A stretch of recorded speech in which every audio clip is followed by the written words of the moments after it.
हाँ जी दोस्तों, नमस्कार। स्टडी हंगर्स पर आपका बहुत बहुत स्वागत है।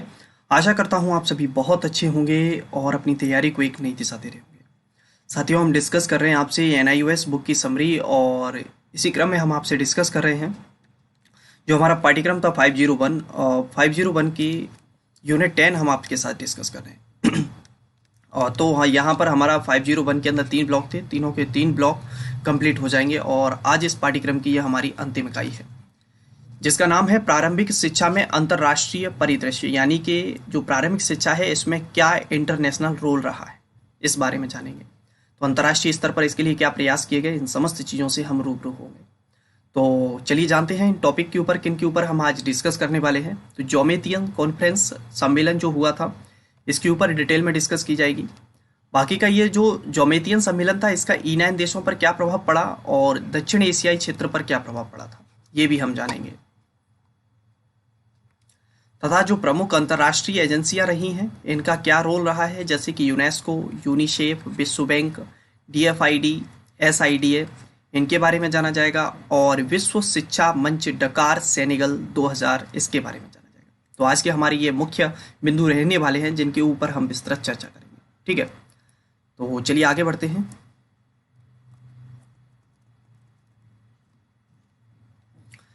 इस इकाई में हम प्रारंभिक शिक्षा के अंतर्राष्ट्रीय परिदृश्य के बारे में पढ़ेंगे, जिसका विशेष संदर्भ होगा जामेतियन सम्मेलन, विश्व शिक्षा मंच, डकार सम्मेलन आदि। इस इकाई में हम विकसित और विकासशील देशों में प्रारंभिक शिक्षा के क्षेत्र में की गई पहलों का पुनरावलोकन करेंगे।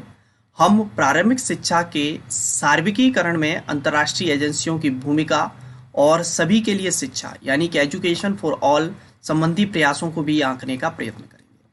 इस टॉपिक में आगे बढ़ने से पहले हम एक मानचित्र दिया है, इसके बारे में जान लेते हैं। तो इसमें बताया है कि वही जो सेम टॉपिक ऊपर बताए गए हैं उसी को सेम इसी में डायग्राम के थ्रू बता दिया है कि आप इन बिंदुओं पर आज चर्चा करने वाले हैं। तो आप ये देख सकते हैं। ठीक है, चलिए बाकी का हम आगे बढ़ते हैं।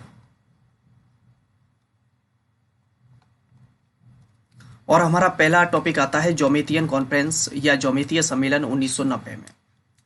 सबसे पहला पॉइंट बनता है कि जोमेतीय सम्मेलन कब हुआ। तो 5 से 9 मार्च 1990 में थाईलैंड के शहर जोमेतियन में हुआ था और यह एक विश्व स्तरीय सम्मेलन था और इसका विषय था सभी के लिए शिक्षा। तो इसमें से 3 पॉइंट आपके लिए बन जाते हैं। क्या बन जाते हैं कि पहली बात तो ये कब हुआ था, तो 5 से 9 मार्च 1990 में हुआ था। डायरेक्ट ईयर पूछेगा तो 1990। कहाँ हुआ था, तो थाईलैंड के शहर जोमेतियन में हुआ था और इसका मुख्य विषय क्या था, तो सभी के लिए शिक्षा। और इस सम्मेलन में यूनाइटेड नेशंस जो थे, उसमें जितने भी देश थे 155 देश, इन सभी ने इसमें भाग लिया था। और इन देशों ने भाग लिया था और इन देशों ने क्या है एक शपथ के रूप में मतलब ये कहा था कि जो प्रारंभिक शिक्षा है वो सभी का अधिकार है और हम सभी एक दूसरे के सहयोग के साथ सभी को जो शिक्षा प्राप्त करने का अधिकार है इसके लिए बाकायदा कार्य करेंगे। ठीक है, और विश्व सम्मेलन में आए हुए प्रतिभागियों ने याद किया कि शिक्षा समस्त विश्व में किसी भी आयु के व्यक्ति के लिए क्या है, एक मौलिक अधिकार है। ठीक है, तो ये बात इसके अंदर हुई थी।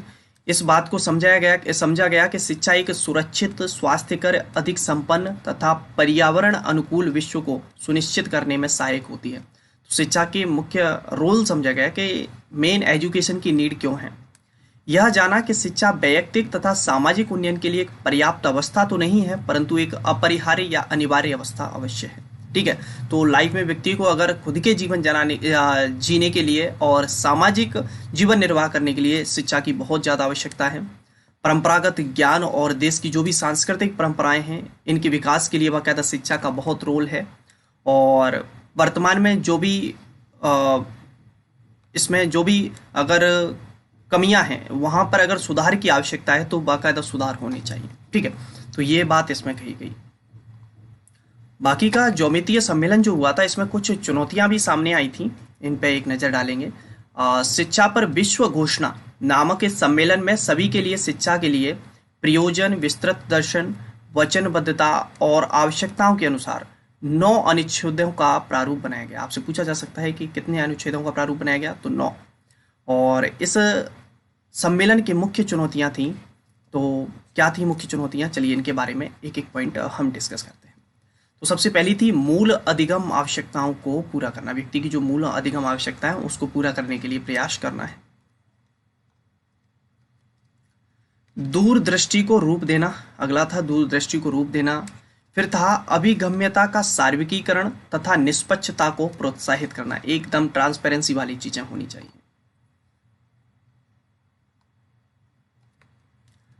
अधिगम पर फोकस करना है, लर्निंग किस तरीके से की जाए इस चीज पर फोकस किया गया।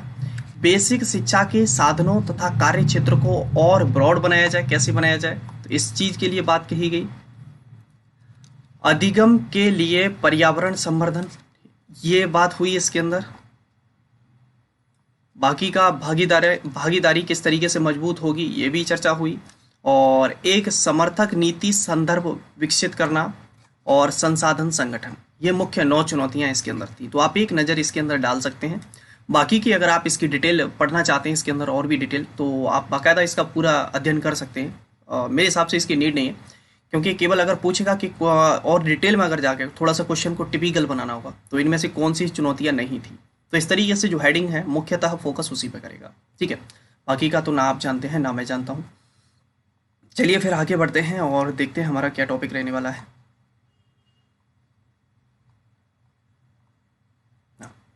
ये जो सम्मेलन था इसकी कुछ मुख्य लक्ष्य भी थे, क्या थे, तो वर्ष 2000 तक प्राथमिक शिक्षा की सार्वत्रिक अभिगम्यता तथा 80% पूर्ति दर।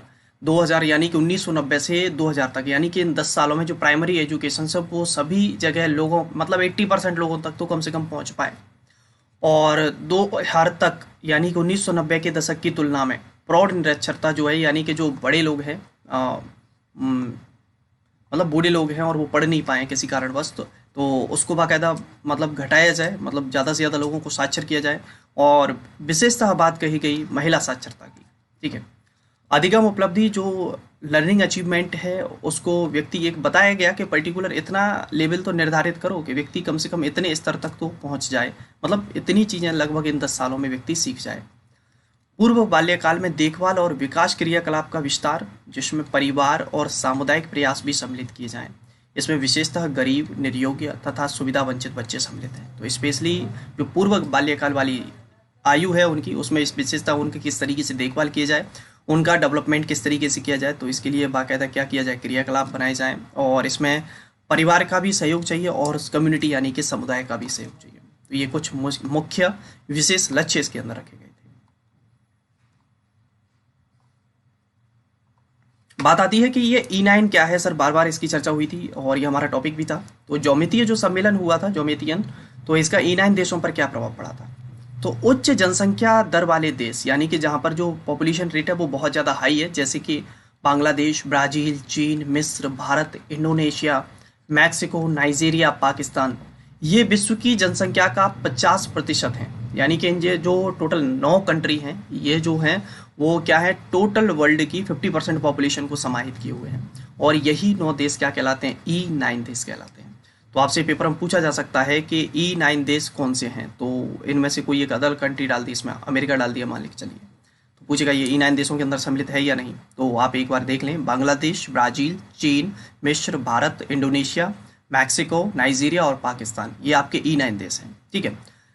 ज्योमितियन सम्मेलन 1990 के पश्चात E9 देशों के अध्यक्षों के सम्मेलन हुआ था नई दिल्ली में 1993 में। तो ऐसे क्वेश्चन पूछा जा सकता है कि E9 देशों के अध्यक्षों का जो सम्मेलन हुआ था वो कहाँ हुआ था, तो नई दिल्ली में हुआ था। कब, 1993 में। और इन दोनों सम्मेलनों के पश्चात सभी E9 देशों में महत्वपूर्ण परिवर्तन हुए। तो जितनी भी ये जो 9 कंट्रियां हैं इसमें बहुत सी चीज़ें देखने को मिली कि क्या क्या इनके अचीवमेंट्स रहे हैं। तो जो प्रौढ़ निरक्षरता थी ये काफ़ी हद तक इसमें कमी देखी गई। पूर्व बाल्यकाल शिक्षा में संबंधी जो भी कार्यनीतियां थीं उसमें बाकायदा बढ़ोतरी हुई। विद्यालय पूर्व शैक्षिक कार्यनीतियां तथा सेवाओं में ठोस वृद्धि की गई। सार्वत्रिक प्रारंभिक शिक्षा की ओर महत्वपूर्ण प्रगति हुई। लैंगिक बराबरी, जेंडर इक्वलिटी पर विशेषतः फोकस किया गया। शैक्षिक सेवाओं का किस तरीके से केंद्रीकरण किया गया। राष्ट्रीय पाठ्यचर्या फ्रेमवर्क जो था उसका डेवलपमेंट हुआ। विशेष आवश्यकता वाले जो बच्चे थे उनको समाज की मुख्य धारा से जोड़ने का प्रयास किया गया।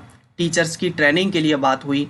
और ये जितनी भी समस्त चीज़ें हम इसके अंदर जो चर्चा कर रहे हैं ना, तो ये फर्स्ट टू 10 यूनिट तक आप आए हैं तो आप देख पा रहे होंगे कि लगभग इन चीज़ों में किस तरीके से क्या, किस संस्था ने क्या अपना रोल प्ले किया, ये समस्त चीज़ें आप जान चुके होंगे। ठीक है, तो जब आप क्रम से इन वीडियो को देखेंगे तो सिस्टमेटिक आपकी एक थिंकिंग क्रिएट होगी कि अच्छा इसने ये संस्था ये कार्य करती है, अच्छा टीचर्स के लिए ऐसे हुआ, सार्वभौमिक शिक्षा वाला कॉन्सेप्ट क्या था, तो ये तमाम प्रकार की चीज़ें आप सीखेंगे।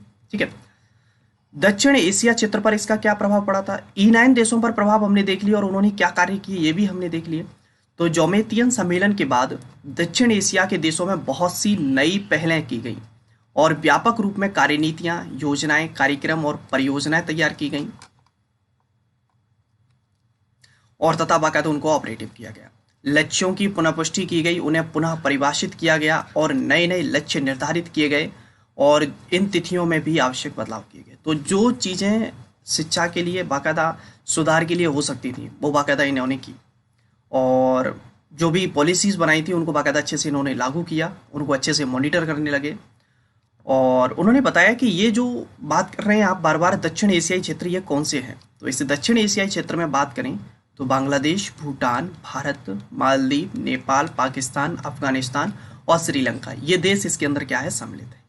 अब इन देशों के क्या अचीवमेंट रहे थे तो हम ये बात कर चुके हैं, सेम ऊपर वाले लगभग उसी तरीके की चीज़ों पर इन्होंने काम किया था कि प्राइमरी स्कूल्स में जो पंजीयन रेट थी उसमें बाकायदा वृद्धि देखने को मिली, पूरे बाल्यकाल देखभाल पर विशेषता फोकस किया गया, क्वालिटेटिव एजुकेशन पर फोकस किया गया, साक्षरता जो प्रौढ़ साक्षरता थी उसमें बाकायदा वृद्धि की गई, स्कूल मैनेजमेंट में अच्छे से ग्रोथ हुई। तो ये तमाम प्रकार की इनोवेटिव पहल से इनके द्वारा की गई, प्राइवेट सेक्टर और स्टेट गवर्नमेंट सेक्टर की बाकायदा मतलब साझेदारी ली गई जिससे शिक्षा सभी के लिए मतलब प्राप्त हो सके। तो ठीक है, ये बेसिक बात इसके अंदर कही गई है।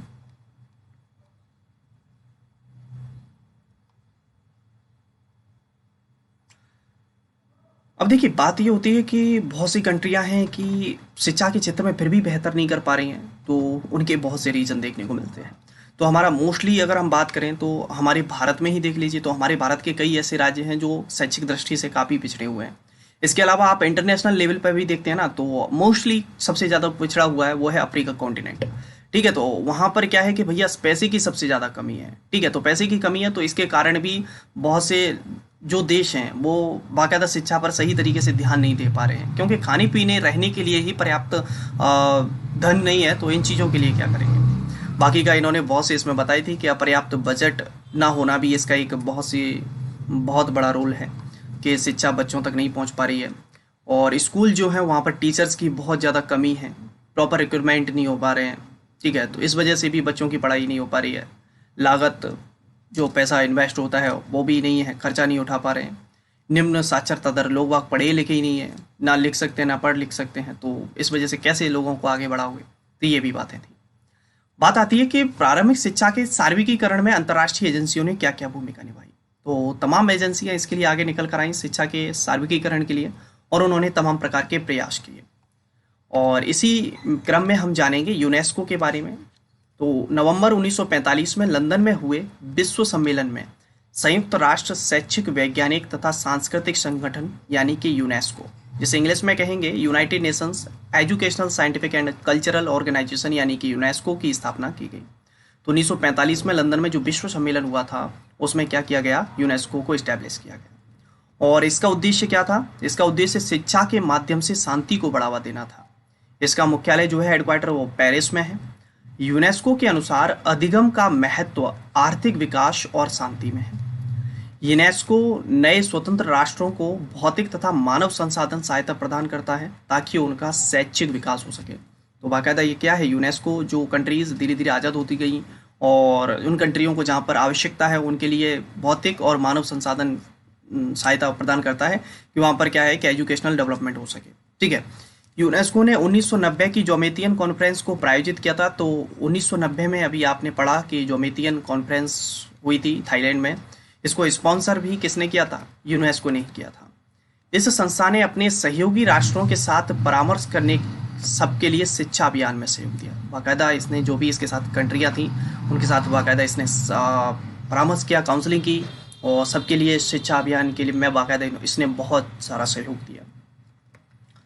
सबके लिए शिक्षा अभियान के समर्थन में यूनेस्को ने निम्नलिखित दस्तावेजों का निर्माण किया, जैसे कि क्रियाविधि योजना यानी कि प्लान ऑफ एक्शन, जो राष्ट्रीय, क्षेत्रीय और अंतर्राष्ट्रीय स्तरों पर लिए जाने वाली क्रियाविधियों को संगठित तथा युक्तियुक्त करता है। दूसरा, सबके लिए शिक्षा के लिए राष्ट्रीय क्रियाविधि योजना तैयार करने के लिए दिशा निर्देश, तो जिसका उद्देश्य था विभिन्न सदस्य देशों की राष्ट्रीय सबके लिए शिक्षा योजनाओं के निर्माण में सहायता करना। और तीसरा मुख्य दस्तावेज था सबके लिए शिक्षा के लिए समर्थन में विकास साझेदारी सहयोग। तो इसमें क्या कहा गया, तो मूलाचार तथा कार्यनीतियां सबके लिए शिक्षा पर सूचना बांटने के लिए इलेक्ट्रॉनिक न्यूज बुलेटिन बोर्ड की स्थापना की गई, जो महत्वपूर्ण घटनाओं और उपलब्धियों पर नियमित रूप से सूचना देता रहता है। तो स्पेशली एक न्यूज बुलेटिन बोर्ड स्थापित किया गया, जिसमें क्या है, जो भी इंफॉर्मेशन अपडेट्स होंगी वो बाकायदा व्यक्ति को शो होती रहेंगी। ठीक है, तो यूनेस्को का काम ये था। 3 मुख्य दस्तावेज थे, क्रियाविधि योजना, सबके लिए शिक्षा के लिए राष्ट्रीय क्रियाविधि योजना और सबके लिए शिक्षा के समर्थन में विकास साझेदारी सहयोग। ठीक है, तो ये 3 मुख्य इसके दस्तावेज थे। यूनेस्को की स्थापना भी आपने पढ़ाई था ऊपर, कब हुई थी, 1945 में। कब, विश्व सम्मेलन में। ठीक है, यूनेस्को का मुख्यालय कहाँ है, तो पेरिस में है। और इसका उद्देश्य क्या था, तो शिक्षा के माध्यम से शांति को बढ़ावा देने से। ठीक है, चलिए अब आगे बढ़ते हैं।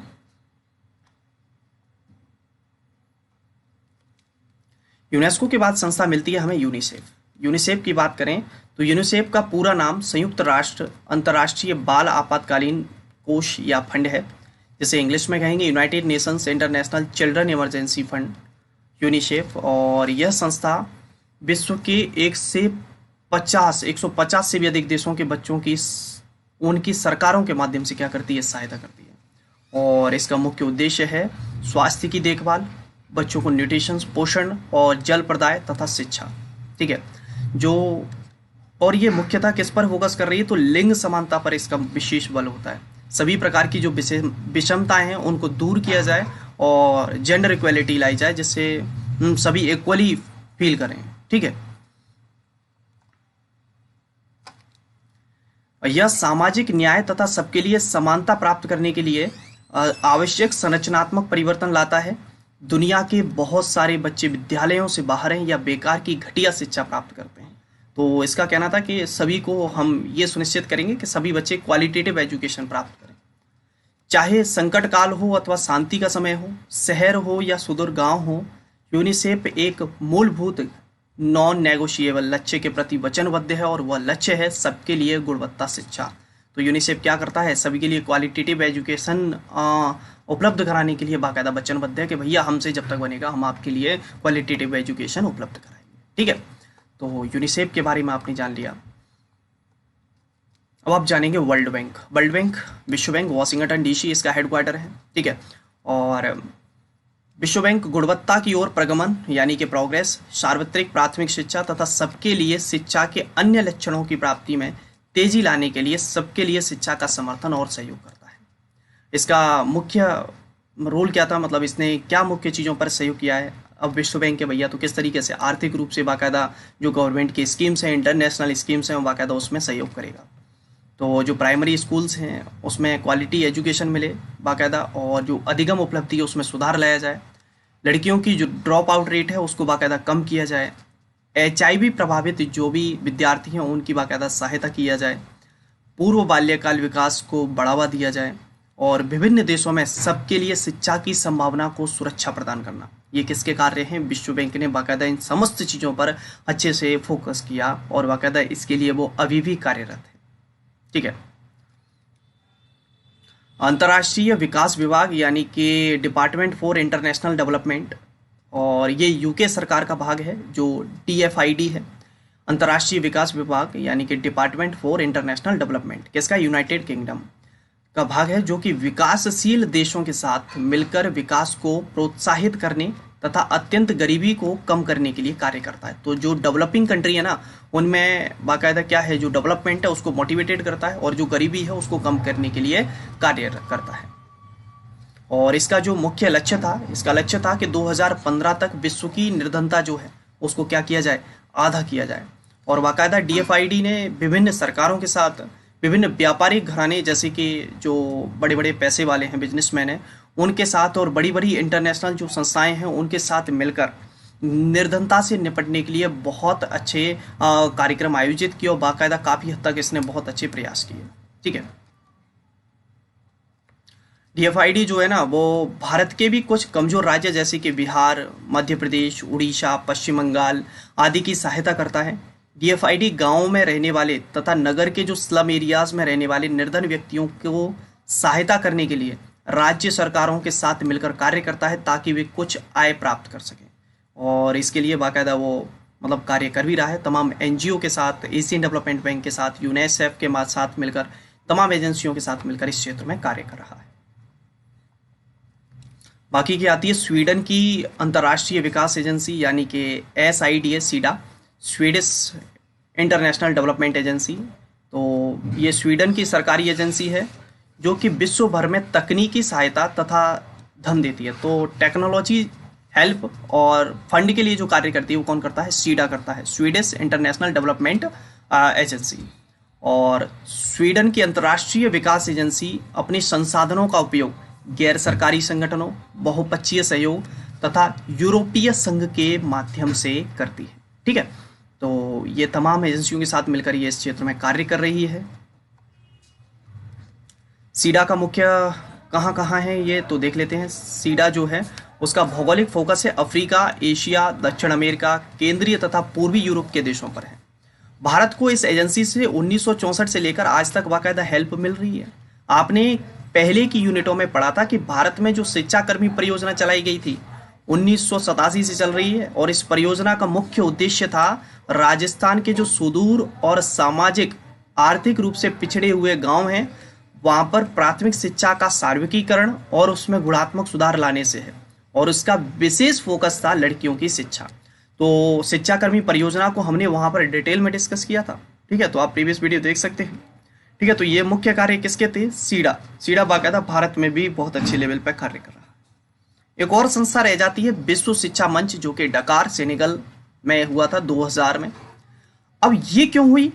तो सबके लिए शिक्षा पर जो विश्व सम्मेलन हुआ था जोमेतियन यानी कि थाईलैंड में, उसमें शपथ ली गई थी कि 2000 तक इस सम्मेलन की जो उद्देश्य हैं उनकी बाकायदा क्या हो जाएगी? पूर्ति हो जाएगी। और ठीक 10 वर्ष बाद कोई भी योजना या कोई भी सम्मेलन होता है तो उसमें जो उद्देश्य निर्धारित किए जाते हैं तो किस हद तक वो हमें प्राप्त हो पाए, तो इसकी समीक्षा करने के लिए क्या किया गया? डकार सम्मेलन हुआ 2000 में। ठीक है, और इस सम्मेलन से कुछ वर्ष पहले 1996 में यूनेस्को द्वारा गठित 21वीं शताब्दी में शिक्षा पर सम्मेलन पर अंतर्राष्ट्रीय आयोग ने शिक्षा की अवधारणा दी जिसके अंतर्गत शिक्षा के 4 स्तंभ बताए। तो याद रखें, अंतर्राष्ट्रीय आयोग ने शिक्षा की अवधारणा कब दी? 1996 में यूनेस्को द्वारा गठित शिक्षा सम्मेलन जो हुआ था उस पर। और इसके शिक्षा के 4 स्तंभ बताए गए। कौन कौन से? Learning to know, learning to do और लर्निंग टू लिव टुगेदर और लर्निंग टू बी। याद रखें, शिक्षा के 4 स्तंभ कौन कौन से हैं? Learning to know, learning to do, learning to live together और लर्निंग टू बी। ठीक है, तो ये बात इसके अंदर रखी गई। सबके लिए शिक्षा के लक्ष्य रखे गए। तो क्या बात इसके अंदर कही गई कि पूर्व बाल्यकाल जो बच्चों की शिक्षा है और उसमें बच्चों की जो देखभाल है उसका विस्तार किया जाए। यह सुनिश्चित किया जाए कि 2015 तक सभी बच्चे, विशेषकर लड़कियां, कठिन परिस्थितिग्रस्त बच्चे और वे जिनका संबंध जनजाति या अल्पसंख्यक वर्ग से है, जिसमें हमने पिछले इससे पहले वाली वीडियो में बाकायदा जिनके बारे में जाना था, उनको निःशुल्क और अनिवार्य प्राथमिक शिक्षा प्राप्त हो सके। ठीक है, जो युवक हैं और प्रौढ़ हैं वो बाकायदा अच्छे से शिक्षित हो सकें। 2015 तक प्रौढ़ साक्षरता का जो स्तर है उसमें कम से कम 50% की वृद्धि हो। जो जेंडर डिस्क्रिमिनेशन है, लिंग विषमता है, वो 2015 तक बाकायदा उसमें समानता लाई जा सके।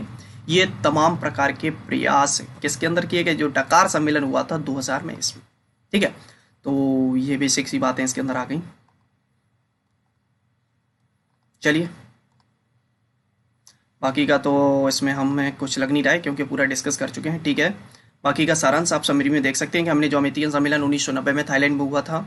इसका मुख्य विषय था सभी के लिए शिक्षा। इसको अच्छे से डिटेल में डिस्कस कर चुके हैं। E9 देश और दक्षिण एशियाई देशों पर इसके क्या प्रभाव पड़े थे ये भी हमने जान लिया है। UNESCO, UNICEF, world bank, SIDA के क्या कार्य रहे हैं ये भी हमने जाना। और डकार सम्मेलन 2000 के इसके भी क्या कार्य रहे ये भी हमने जाना है। ठीक है, तो ये कंप्लीट वीडियो आपका यहाँ तक हो जाता है। बाकी का हाँ, इसके अंदर ये चीज़ और है, ये चीज़ आपकी काम की है, आप इसको नोट कर सकते हैं अलग से। ठीक है, तो ये जो है शब्दावली दी गई है, बाकायदा फुल फॉर्म दिए गए हैं, जैसे एडिया का दिया गया है, CDF, क्रैमिश, DFID। तो इनको आप जान सकते हैं। बहुत सी चीज़ें इसके अंदर नई होंगी जो हो सकता है आपने अभी तक ना पढ़ी हो, तो बाकायदा इनको आप नोट डाउन अलग से कर सकते हैं। ठीक है, तो आज हमारा 501 के यूनिट 10 भी कंप्लीट हो जाता है। अब हम अगले वीडियो में आपसे मिलेंगे 502 पाठ्यक्रम के साथ। ठीक है, जब तक आप सभी अपना ख्याल रखिए, मुलाकात करेंगे अगली वीडियो में। जय हिंद, जय भारत।